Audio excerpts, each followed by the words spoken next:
broadcast network, AFTERBUZZ TV. Over 20 million weekly downloads in over 150 countries, and your number one source for after-show entertainment.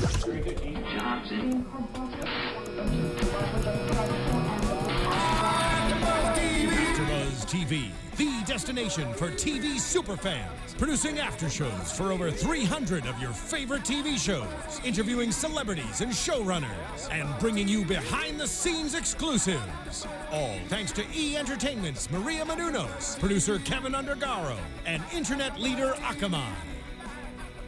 Now, let the buzz begin! Oh, wrong after show.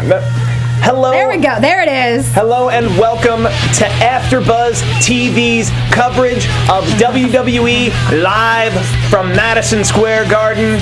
I am your host, as always, Steve Kaufmann. You can find me on Twitter at Steve Kaufmann. That's Kaufmann. But I'm not alone. I'm never alone.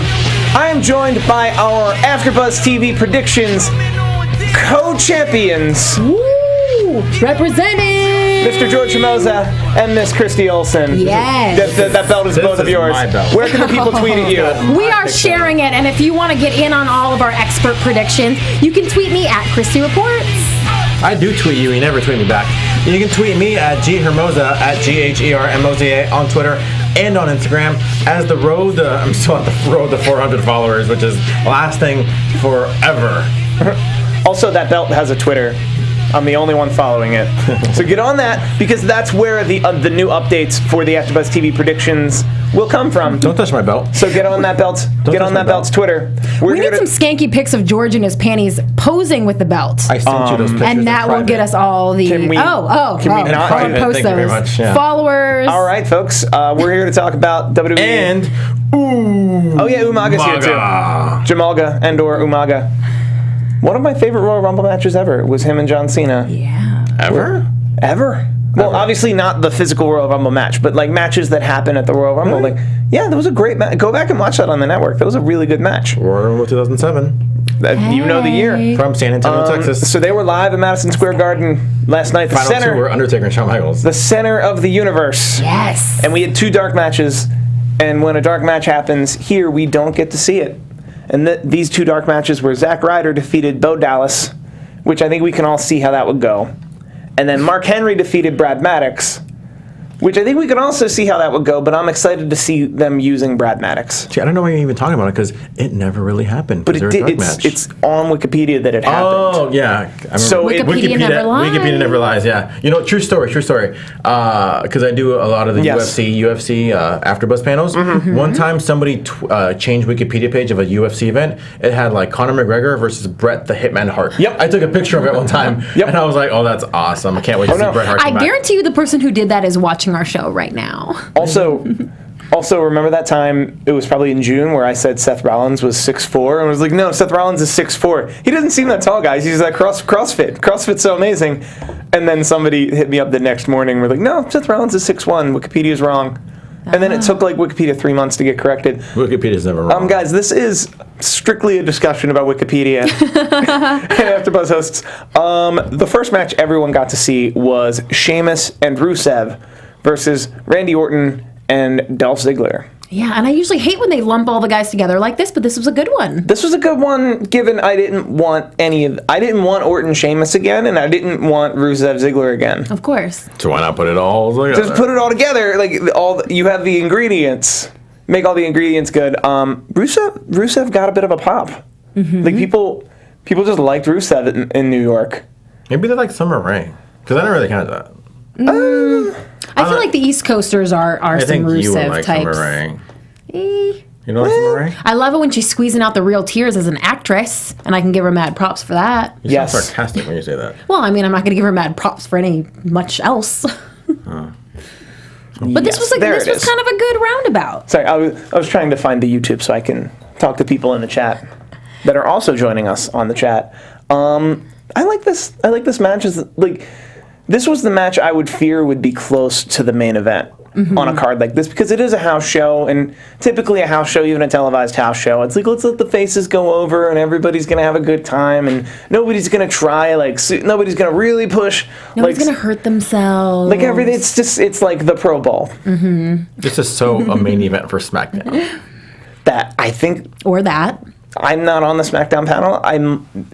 This feels like it may have been a main event for SmackDown. Well, fair enough. Yeah, I think we've talked about this. But we have... Also, Sheamus is out first. And did anyone else notice how blown out he was lighting-wise on the ramp? Well, he just always looks like he's glowing white because he's freaking albino or some business. And then, is that something he does normally? I haven't seen that again. Yeah, I feel like he's working the albino angle pretty frequently. Good for him, because otherwise the lighting was like really crisp for a house show. Like, they didn't bring their whole rig, obviously, but the lighting looked great for a taped house show. So just want to give a quick shout out to the lighting guys. And Faces Over. Yeah. Faces Over. This match ran 9 minutes even, and it was a good one. Yeah, I was excited for it.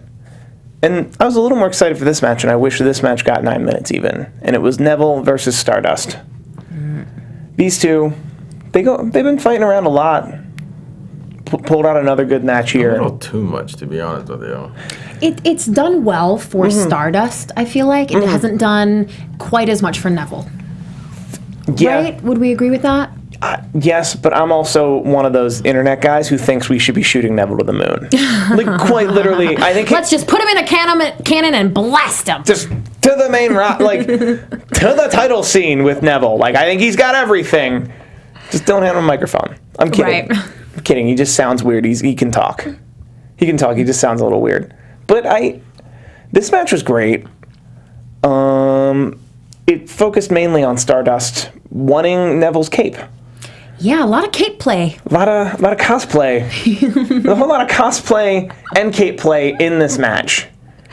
And I was excited to see both of these guys. And once again, Faces Over, Red Arrow, because you go to Madison Square Garden to see 5 German suplexes and a Red Arrow. Right. And that's all you expect, and then you can be done. You get it, and then you just kind of move on. But great match, 7 minutes, 20 seconds. And then we get good, and it actually sounds like Stephen Amell will be returning to the WWE ring very soon, maybe with Neville. Probably when they're Where did you hear this from? That's news to me, Miss Hollywood Reporter. I was told directly by Stephen Amell's co-star that he is already working towards coming back again.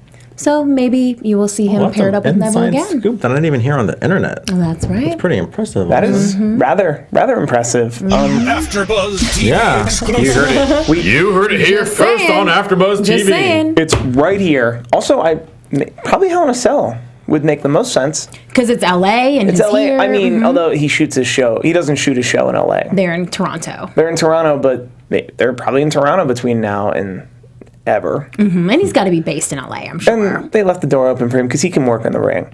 Just Stephen Amell, if you're hearing us, or Stephen Amell's people are hearing my voice. Obviously, he is. He's great. He just one quick adjustment.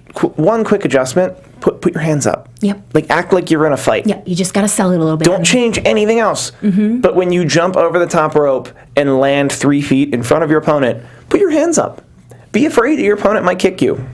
Otherwise, change nothing. You're great. Love you on Arrow. We'd love to have you in the studio. That's my direct plea. And then we get the Paul Heyman interview, which I love any Paul Heyman interview. But Renee Young, very standard, introduces Don't Paul mention Heyman. Renee Young around this one. No, I'm on the board. Now How? No, my new theory. I feel like I explained this to the fans. I didn't get this because I feel like you had this hatred talking throw. positively and up talking Renee and how fantastic she is until ESPN believes me and hires her and makes her job vacant. That's that is my new go-to. Is this some leftover drama from Total Divas that I'm unaware of? No, this is leftover drama from this is just Christy's drama from an audition tape 6 years ago.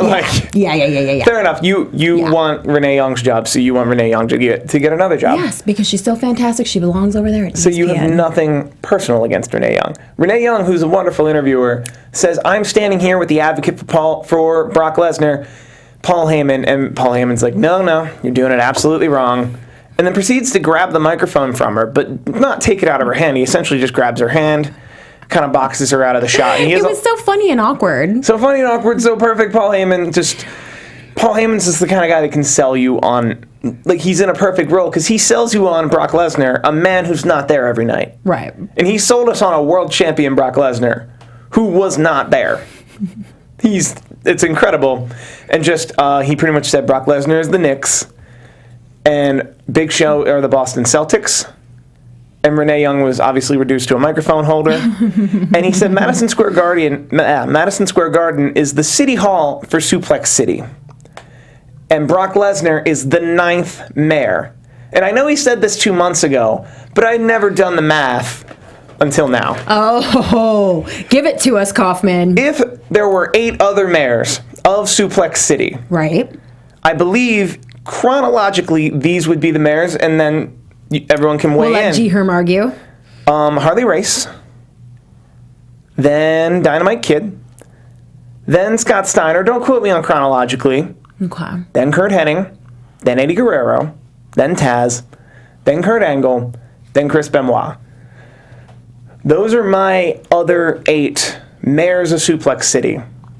You can also make an argument for William Regal and Lou Thesz.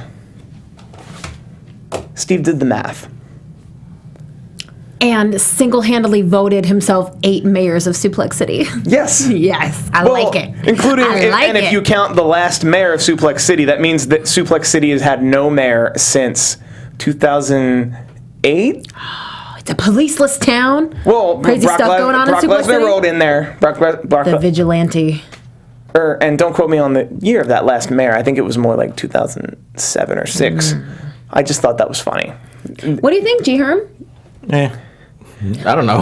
Okay, you can't tell me there were 9 mayors of a town in the fictional world Paul Heyman created solely in his promos to promote a man who's not there every night. But you can't tell me that there's 8 other people and not have me at least try to come up with those 8 other people. And by me, I mean a thread on Reddit that I picked my best 8 from. Okay, so this is a concerted effort. It's concerted. That's not to say I didn't have most of those 8 in mind. It was just obviously the internet is a render farm for any information you need. Now you would be excited for this. Hopefully Christy's excited for this match. It is Team PCB. Is that how you dance? I would hope not. When I'm in a chair. I'm a little confined at the moment, but this was a fantastic match that I was excited about beforehand, and actually kind of after as well. Yeah. Yeah. We'll get into that. Team PCB versus the Bellas. This went 8 minutes, 35 seconds. The Bellas came out as one. Mm-hmm. And then Team PCB all came out individually. Mm-hmm. That already they're a fragmented group. There was no explanation for why Team PCB is still doing the match together. I mean, they're still PCB. But I would have preferred sorry, they already signed on to this match before Paige dropped that bomb. Some kind of an explanation. I would have wanted one sentence to just explain, these people are contractually obligated to be a team for this night only. It's Madison Square Garden. They're just going to have to work through it. Yeah, I mean, they're not officially broken up. I mean, it's not like they've had any physical altercations with each other in the past few weeks on TV as well. No. I assume we're getting there, but... Yeah. But this was a great match. They're giving the Divas a chance. I think I want us to grow to a place for there to be 2 or 3 segments in the night that are for the Divas, so we don't have to cram 6 of them in the one match. Correction, 2 or 3 great segments, because I don't want just a throwaway segment that's going to be meaningless. Fair enough. Yeah. I mean matches. Yeah. I want Brie Bella versus Natty. I want Sasha Banks also versus Natty, or Sasha Banks versus Paige. I don't think we've seen that pairing yet. Like, I want stuff like that. I see that like every week. Sasha Banks and Paige? Is that? They've had like 7 matches. Okay, then never mind. Then not. But you know what I mean? They're all great. They're all great matches. So I wouldn't mind seeing more of that. But what the I'm saying, MSG crowd wanted Sasha as well. Yeah, they did. Yep, and didn't get it. We want Sasha chant, nothing. No, but we did get a lot of Becky and kind of a little more of Alicia Fox than we've seen lately. This was great for me because Becky has kind of fallen to the back burner, I think, for me in this whole PCB thing. Yeah. And with Charlotte winning the belt, I didn't know a lot about Becky Lynch before she was brought up to the main roster. And to be honest with you, I wasn't incredibly impressed when she first came up, but I realize now it's because she wasn't getting the time and we weren't seeing what she could do. She kind of got the highlight in this match for me, and it was a Becky Lynch moment. I'm like, oh, now that I get to see her moves, I still think she's a teeny bit messy, or there's something unwrangled about her. But I like it, and it works. And this was my chance to see her. Like, she's supposed to be unwrangled and unhinged. I think I've said it probably on a SmackDown panel or wherever, all the stuff we do around here, when they first called them all up. And it was obviously like, oh, well, they're probably going to give the championship to Charlotte. And I was like, I would rather they give the championship to Becky Lynch, because Charlotte's going to stay. Like, of all the people they called up, Charlotte's the one where it's like, well, no, she's just going to stay. She'll be there for 20 years. Because she's Charlotte and she's awesome. Not necessarily because she's Ric Flair's daughter as much as she's earned her spot. Whereas someone like Becky Lynch could get lost in a shuffle, that if you gave her the championship when Charlotte got it, like in the last 3 weeks, you would now be able to move forward. That said, they didn't do that, and they didn't do that, but they're still doing a great job of protecting Becky Lynch and giving her a chance to shine, because ideally you don't want to send anyone back. You want 0 Emmas out of the 3 call-ups. Exactly. And Becky kind of held her ground in this one for me, and I thought she did great. The other issue, though, that I see that you were touching on a little bit is that I sort of hate that they make Charlotte she dominates Nikki hard. Every time they get in the ring together. I've noticed this on the last few Raws and SmackDowns, too. It's like, Nikki was the reigning Divas champ for a long time. You can't just bring Charlotte up, give her the belt, and then have her kick Nikki's butt every single time.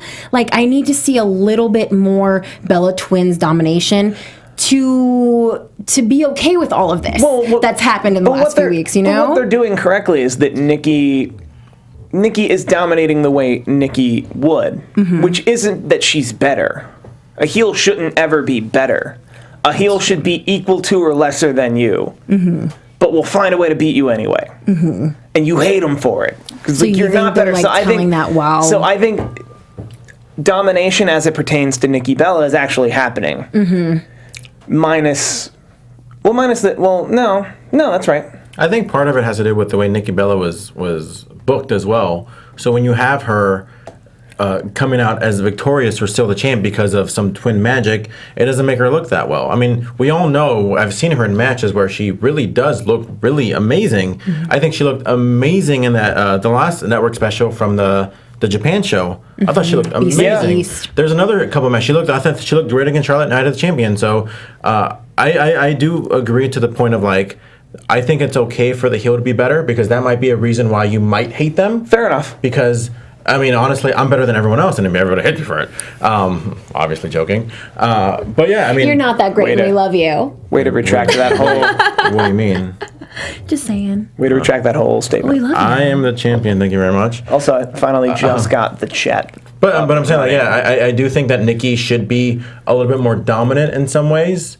Because, I mean, at the end of the day, you don't, and even if she isn't dominant, you don't want to continuously see the face always over dominating the heel, because it's like, well, it's just going to be predictable. Yeah, exactly.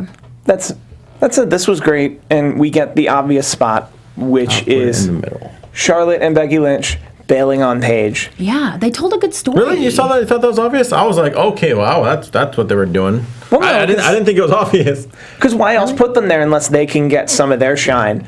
What I don't like about what they're doing with Paige is showing that she's truly an unlikable, terrible person. Well, but who's angry that you don't want to talk to. But what they're saying is that Paige's heel turn, instead of Paige just being upset and dealing with it, is, oh no, deep down inside, Paige is a terrible person.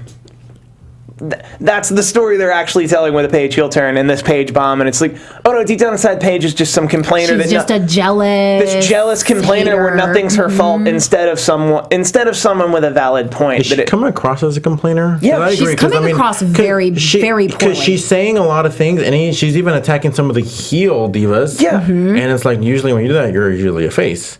But yeah, I guess that's what they're going for, I guess. Just an abandoner, I guess a complainer. Paige against everyone kind of a thing. But that annoys me because she would make more sense as, yeah, I might sound like a complainer, but I'm correct. She's correct no matter what. Yeah, like I'm correct that Nikki Bella will eventually get that championship and everything will go back to the way it is. What she won't say is because there's a show on E that fuels that has all the money. That there's a show on E with enough money behind it that... Not right now, because every time it seasons. I mean, but I know you're a little sad it's about coming that. back, I was though. going to say, don't talk about it too much or I might cry. Sorry, I'm talking about Total Divas that you can't not call them divas and make these drastic changes that they would want to make if there's a show on E called Total Divas. Well, I think I'd rather her buck that as the best she could and still just be her instead of just like, no, she's just complaining and deep down inside... she's just someone you don't want to be around. Well, and this season more than ever before, and I think with Nikki being the reigning champ and Paige and Natty and everybody else, Total Divas storyline has affected WWE more this last season than it ever did before. Got it. And that's kind of fueling the whole Divas Revolution and the ladies that some of us know and that people who aren't wrestling fans tune in and they know the Total Divas, but they don't know the wrestling fans. Like... okay. I agree with you. I'm sure that is a big part of it and has been more of a part of it than it has before. But, I mean, we're not even going to see Total Divas for a few months. Like, do a diva thing. It's an integration thing. For sure. If they want a certain percent of their audience to also be wrestling fans, and they have to present a similar product. It's... Mm-hmm. That said, because truthfully, if it were a revolution, it would be a women's revolution against the divas. Mm-hmm. But because you've already branded a thing that you don't want to change, you're not going to change it. We get a Roman Reigns, Bray Wyatt recap. I'm excited for this. Mm-hmm. Yeah. Hell in a Cell. It's going to be here in Los Angeles. We'll be there. We will be there. I hope so. We will be there. We'll be there. That's all the information we have. And then we get the Intercontinental Championship match. Y2J, who played us on to the show tonight, versus Kevin Owens. Christy Olson had some strong feelings about both men. I can't listen. Face the internet. You guys are gonna hate me for this. I will maintain that Jericho, when he gets in the ring now, he looks a little bit tired. He looks a little bit out of shape. Wait, hold on. I love him. I think he's fantastic. I can hear my Christy reports blowing up right now. I know, but I'm just saying, like, if you're not gonna stay in the position where you look like a WWE superstar all the time and you perform in that way, then don't bother. Like, go do your podcast. Be a rock star. Like, that's fine. I like seeing you in the ring sometimes too, but you're tired. Go take a nap. Wow. I know. Well, I'm sorry. I know. Listen, you guys hated on me for not liking Kevin Owens at first too, and I'm on board with that now. He won me over, so I was about to say, pro KO. Good thing you weren't here when Chris Jericho was in the studio. No, I mean, I love him. I mean, mad props for him, but I just think, like, go do your rock star thing and your podcaster thing. So you don't bother anymore if you don't want to bother anymore. So what you're saying is you didn't enjoy this match? I did not enjoy this match. Okay.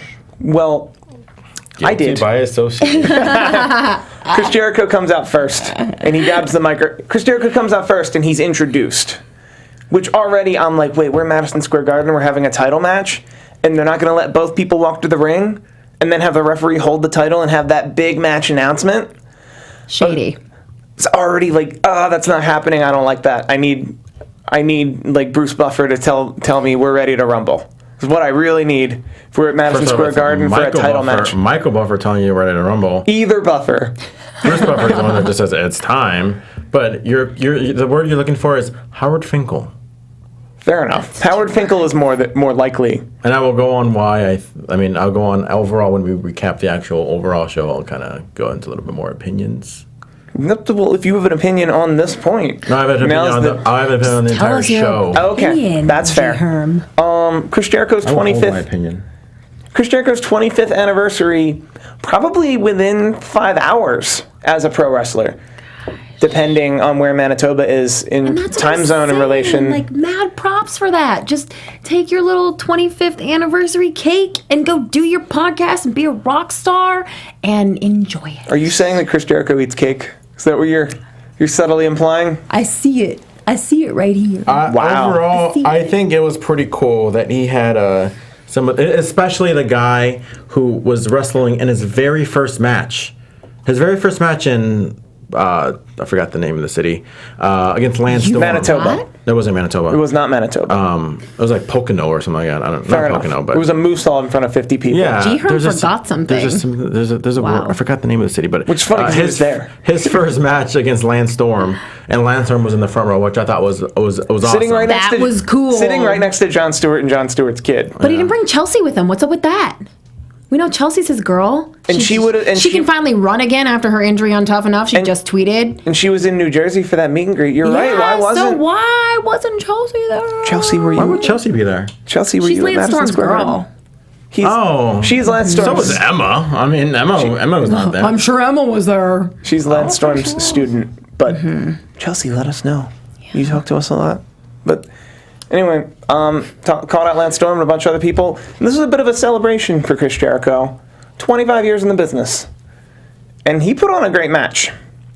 They put on a great match. You're right. They put on a great match. Kevin Owens out to a more cheer-heavy crowd because it's an East Coast New York crowd. They're gonna boo. They're gonna boo the heel out of respect. I'm not gonna lie. I still get a little. I don't want to say emotional because I have no heart, but I still think it's a little cool that because I know that they care. When I see somebody like Kevin Owens come out, and I think it's his first time in Madison Square Garden. That seems especially right. coming out to the as the champion, and every time he especially if you go back and watch on his first episode, appearance on NXT. Mm-hmm. I think the NXT thing was at Madison Square Garden last. That was in Brooklyn. His first thing, I think it was like December 11th. The last NXT takeover on December 11th, and you kind of see like a tear in Kevin Owens' eye when he comes out because like it's real now. Yeah, and he kind of had that same emotion and expression when he came out to Madison Square Garden like the first time, and it just kind of like it just felt to me it's like it's very real to him. It's gotta be. As far as like knowing and loving and being so passionate about it. You know, literally your family moved to Florida for you. I know he moved back to Montreal. But it's now it's in front of like MSG in a high profile match. Not to mention he was on the Indies for 10 years. Like literally. And at some point he had to have, if you're on the Indies for that long, at some point you might kind of concede to, I might not ever get to come out wearing a belt in Madison Square Garden. And I think I heard him say one time, like not too long ago, because he wrestled right down the street at Hammerstein Ballroom, literally the same complex. I forgot what other places around there. Well, there's like three venues within the MSG complex, and the Manhattan Center. The Manhattan Center is, and just kind of saying like when he was wrestling in those places in front of maybe up to 1,000 people, it's like, man, I can see MSG from here. Man, I would love to like wrestle there. Now it's like for reals now. Yep. Mm-hmm. You know, so I always like that part of Kevin Owens. And by the way, he's a great heel. Yeah. He's that guy where like he's the kind of heel I love. He doesn't want to be cheered. The kind of heel that doesn't want to sell his T-shirt. Right. He'd love for you to buy his T-shirt, but he'd rather you hate him. And he can keep doing the same heel crap over and over again, and you don't get bored of it, or like. That's what you want from him. So it's okay, you know? Like, I'm like, oh, he's grabbing the rope again. Whoa, it's Kevin Owens. It's Kevin Owens. He don't care. He can do that. Kevin Owens gonna Owens. Yes. I like it. No, I like it. Okay, I'll take that. We immediately get career comparisons between Kevin Owens and Chris Jericho about someone who did a lot before they came to the WWE, and then they come to the WWE and they kind of take it by storm. I kind of like that. Comparison. Makes sense. Makes sense that someone who comes in very established, shocks the world very soon, and then in Chris Jericho's case, beats Stone Cold and The Rock in the same night. Correct? That's right. December 9, 2001. Yeah, that's from San Diego, California. I knew you would. San Diego Sports Arena. I love it. All right, some of my favorite parts was a sit-up powerbomb into no, and then a code breaker no, and then a cradle powerbomb, but only two. The cradle powerbomb was wonderful. Can someone send me a GIF on Twitter? Please. Lion Salt, no. Senton, no. Walls of Jera, no. which we didn't hear. That's a good one. Back in the day, that would be an easy one. Now you're just making things up, Kaufman. Come on. Walls of Jericho. No, that's perfect. And then we essentially get our finish, which is just a nice big chain wrestling. Kevin Owens over. Kevin Owens doesn't beat Chris Jericho. Eye rake. Very reminiscent of how we beat Ryback. I know you're a little so bitter about that. That's my other issue with this match. But not the first eye rake we saw. Fair enough. But is this the time to say that I didn't see Ryback at all on the special? Go ahead. Is this the opening? This is the gateway. No, seriously, like the guy was on such a trajectory. Okay. He was on such the upslide. He had the whole thing. He's got the crowd behind him. Got the secret, the power positivity. Yes, and he had that fantastic promo that night on Raw. And he has a great chant, "Feed me more." Yeah. Yeah, and now he loses the belt. We don't even freaking see him at MSG. Come on. I mean, seriously. If he's going to go up against Brock Lesnar at WrestleMania, I need more things to happen quicklier. Quicklier? And I just made up that word. First off, you just made up quicklier. And Quicklier. So if there's a good spelling for it, then it's a word. Who's saying we're doing Brock Lesnar at Ryback at WrestleMania? Christy is. Christy is. Sorry. Apparently they're giving Christy the book. It's in the same grade as the Bella Twins spinoff that we just call Being Bella. And we just talk about it as if it's actually happening. Okay. So the Being Bella spinoff. And then the Ryback Lesnar at WrestleMania 32. While we're doing some fantasy booking, I want to mention real quick, I would love for Tyler Breeze to just be a Bella boy, like a Bella brother. That would work. Can we just? He's growing on me too. Tyler Breeze Bella. He's secretly a Bella. You just like him. He takes he takes as many selfies as you. Anyway, we get we get a close up of the Big Show with his hoodie up. Big Show getting ready. Big Show serious. Big Show cereal. Big Show getting ready. He's gonna fight Brock Lesnar tonight. We'll talk about that when we get there. But one of my favorite matches of the night, and we'll have a match of the night and a person of the night segment, but the New Day versus the Dudley Boys for the Tag Team Championships in Madison Square Garden. Could not be more excited. By the way, Y2J Kevin Owens, those 8 minutes, 10 seconds. New Day Dudley's was 6 minutes, 40 seconds, because they spent easily 2 minutes on a New Day promo up top, which is part of why we all love the New Day. Yeah, it works. And I just need to point out WWE Shop. I Googled it again today. Still no New Day socks. Everyone's chanting for them every night. New Day socks.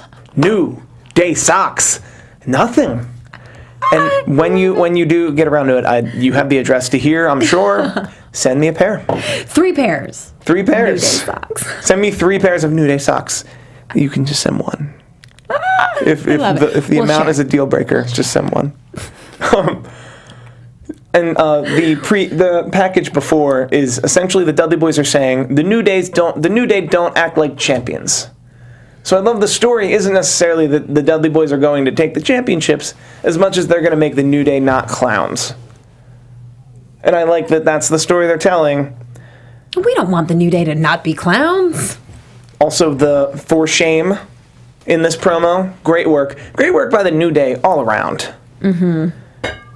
And we didn't get a big fight announcement with this either. It's for the Tag Team Championship, but we don't get, they both come to the ring and then you announce the match.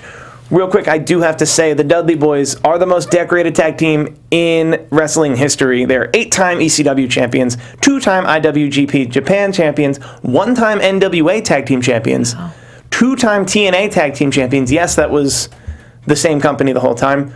1-time 2CW, which is Squared Circle, I haven't heard of them. 1-time Hustle Championship, haven't heard of them either. 9-time WWE champions, or WWE Tag Team Champions, the one they're harping, and 1-time WCW champions. Wow. But they include that. That was after the merger, but we still include that. Also, Devon is a 2-time TNA television champion, and Bubba Ray is a 2-time TNA world champion. That's why I expected them to come into this and just dominate. And the fact that they're not just giving them the belt and letting them have it and do it, I like, because that would have been predictable. Yeah. They did a great job of making this important to them. That this is important the Dudleys win tonight. Which makes the New Day look even worse and like big, huge, the kind of heels we want them to look like. Because they don't. They knowingly cause a disqualification to stop the match for the Dudleys to win, but not get the championships in Madison Square Garden that could be the pinnacle of an already, like, there's no team, singles or not, that are that decorated. For them to just get a 10th time in the WWE, I think it would be like a 25th or 26th time ever. I think they're the best tag team of all time. But I like this match the first time I saw it at Night of Champions. Ooh. Fair enough. And also... It ended the same way. Okay. It ended the same exact way. Also, JBL said... Obviously, setting up for a tables match at Hell in a Cell. Obviously. Also, JBL said bring Spike Dudley back. Oh, he said that? He did. I totally missed that. Pretty sure it was JBL. Little Spike Also, Dudley. no Michael Cole tonight. Yeah, what was up with that? I can't speak. Michael Cole, he was too busy getting swole. I guess. He lost a lot of weight. It's on WWE.com. Have you seen that picture? No. He went from dad bod to like MMA bod. Oh. I don't know why. Our announcers tonight were Byron Saxton, Rich Brennan, and JBL. I like JBL as a heel I like JBL as a heel a heel color commentator. But when they try to do this with him, where he has to like kind of cover all the bases, it doesn't work. He's so. I like him best when he's like, "Yeah, the New Day, I like them. The New Day, yeah, trumpet." Well, somebody called Stardust Cody Rhodes at some point, like the major snafu, and the other one's called him out on it. Now I can't remember which I didn't catch that, but really? Yeah, I didn't feel like they were on point. I feel like the last pay-per-view we were kind of saying we really enjoyed the commentary. This one, Also, chat, we are listening. We're just having a lot of... Matt G says, I think Xavier and Kofi will fight the Dudleys at Hell in a Cell, and Cena will fight Big E. Oh my God, please, yes. Oh, that would be awesome. I would love that. Yeah. Get Cena away from everything he's into right now and just a normal match with another person. There are plenty of... Of course, people think they're setting up something between him and Dolph Ziggler for Total Divas. Well, Cena's gone for a few months, but... That has also been reported. Although I have a theory that I think you would love. What, is he shooting a movie? I think it's for shooting Total Divas, right? Maybe it's a wedding thing? No, you would love this one. I think that after watching that episode of Total Divas, I think he saw that that Ziggler and Nikki had a thing going, so he's taking time off so he can, not be there for a second. That's why he's taking the time off for personal reasons, and that's coming back later when he gets to be over and just busy banging everyone else because he can. Told you you'd love it. You love it, don't you? That's juicy. I do. Devon gets a hot tag. They do a 3D. Xavier Woods breaks it up. There's this peril in the corner where Devon almost goes through a table. Bubba Ray saves him. 3D through a table. And I like this. They're making the Dudley Boys chase the belt. Yeah. They're giving the Dudley Boys more fuel to, like, we wanted to win that night. Of course we're going to win. We're the Dudley Boys. We wanted to win in Madison Square Garden, the place any kid who watched wrestling on the East Coast, or any kid who likes sports in America in general. This is the center of the universe, and we beat you, and you took that away from us. That's easy writing. They'll chase it to Hell in a Cell, likely a tables match at Hell in a Cell, and hopefully they take Big E away, so it's Xavier Woods. Jon Stewart is here. He has a beard. His kid's there. All he does is hang out with WWE these days, apparently. Lucky Good guy. for him. Yeah, dude. I'm sure he's directing. I read an interview with him recently where he was like, if I would have known that this is what was out there, like the world to go do, I would have quit a lot sooner.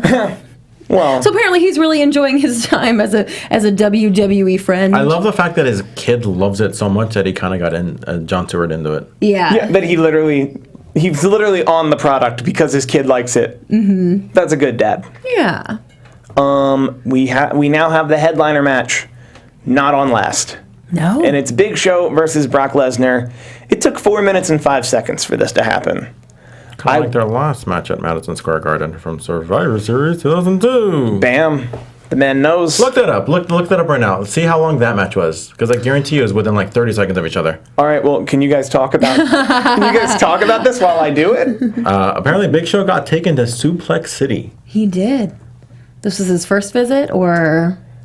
I mean, I guess official visit. Since he became the 9th mayor, apparently. Because, I mean, I know they even wrestled before, even after Brock has come back at Royal Rumble 2014 from Pittsburgh.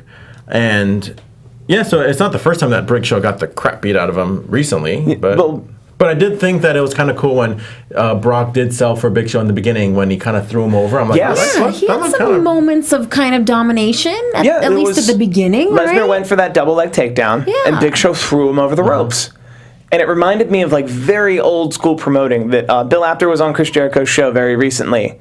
Bill Apter, longtime writer and contributor to like a lot of different wrestling magazines, including Pro Wrestling Illustrated, and he said he got into a lot of trouble with Vince Sr. because he posted on a headline of a magazine that a midget or someone who looks like a midget beat Andre the Giant, when what actually happened was Jerry Lawler fought Andre the Giant and threw him over the top rope, and that was the end of the match.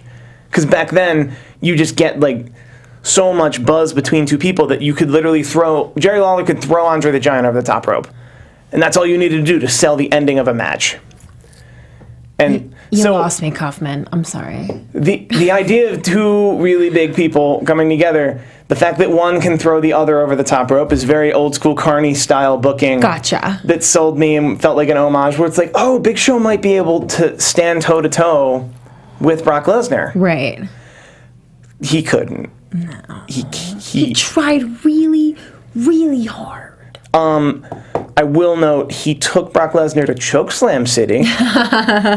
It's a suburb. A suburb of Suplex City. It's close. It's in the same state as Suplex City.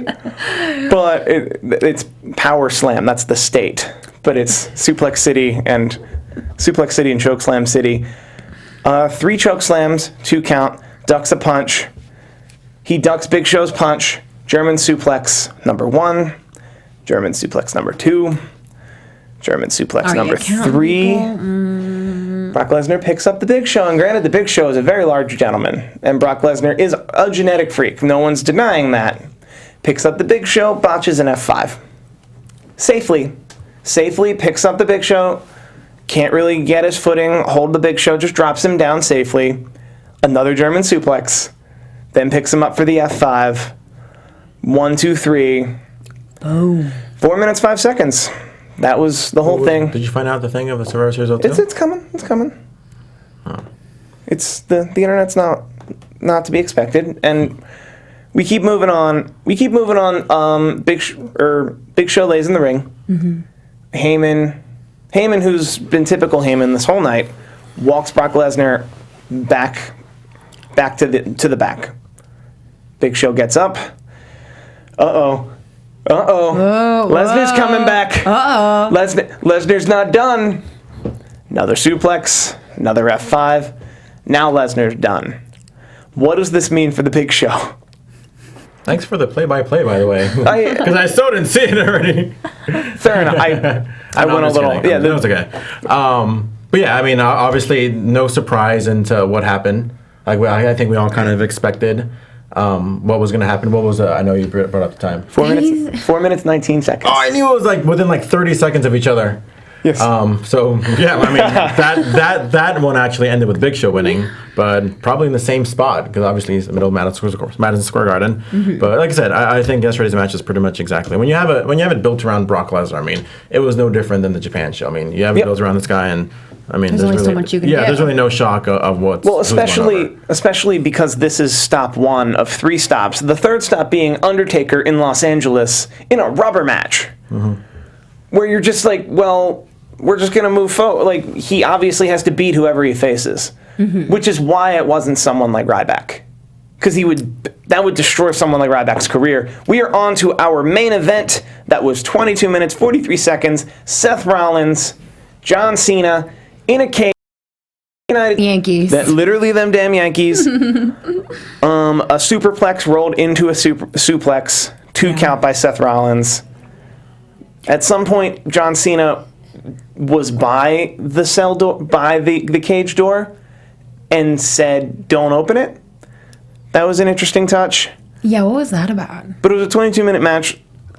And they told a story. Like, this is what a WWE match should be. This is the old school stuff we expect. This is like, you picture WWE, you think of Mick Foley falling a million feet from the sky. Like, when Seth Rollins and John Cena are sitting on top of a cage, punching each other out, well above the floor of Madison Square Garden. Like, that is what I want when I tune into WWE Network. Yeah. This was just giving me what I wanted, and I liked it. Really good match. I agree. Love this match. We're getting a bit of a go home here. So John Cena, FU, 2 count, STFU, reversed into a crossface. Wonderful by Seth Rollins. Seth Rollins crawls to the top of the cage. Kane comes down. He's faced with the catch-22. Does he jump into Kane, who will take him to hell again, or does he come back in and face John Cena? He tries the latter. John Cena over. Kane comes in, beats down Seth Rollins, holds the belt longingly. Kane wants this belt. We're going to wrap this up. Before we wrap this up, I don't like the show. Well, there we go. What was your match of the night, George? Match of the night was Kevin Owens versus Chris Jericho. That was mine. What was your match of the night, Christy?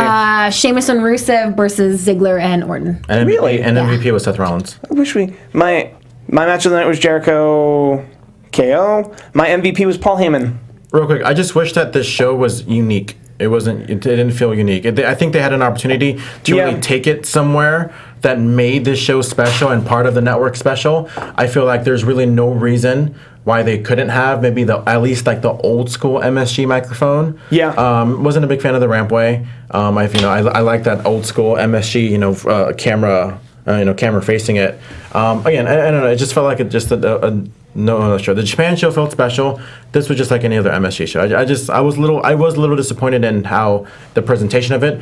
The matches were great. Nothing taken away from the matches and the effort. I think the presentation was a little bit of a disappointment. I think we did get what we've seen before a lot, but they did bring some inventive new things and some new ways of telling the story, and I liked it. And I think there's no reason why. I give it like a B.